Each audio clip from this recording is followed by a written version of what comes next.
Adlaw nga Lunes karon mga kaigsuunan, petsa 16 sa bulan sa Agosto, tuig 2021.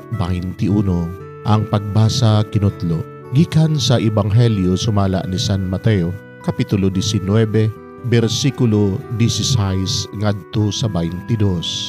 Usa ni anak kahigayon, may miduol kang Jesus ug nangutana kaniya, magtutudlo, unsa may maayo na kong buhaton aron maangko nako ang kinabuhing dayon? Si Jesus mitubag, nganong nangutana ka man kanako kun unsa ang maayo? Usaray maayo ang Dios lamang. Tumana ang mga sugo kun buot ka nga mosulod sa kinabuhi. Siya nangutana, unsang mga sugua? Si Jesus mitubag, ayaw pagpatay, ayaw panapaw, ayaw pangawat, ayaw pamakak, pahura ang imong amahan ug inahan, ug higugmaa ang imong isig katawo sama sa imong kaugalingon. Ang batan-on mitubag, gituman ko kining tanan, unsa pa may kinahanglan kong buhaton?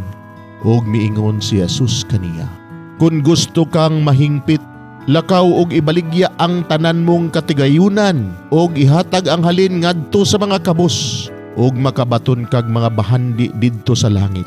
Unya balik nganhi og sunod kanako. Mga igsuon, ang Ebanghelyo sa Ginoo. Daygon ikaw o Kristo.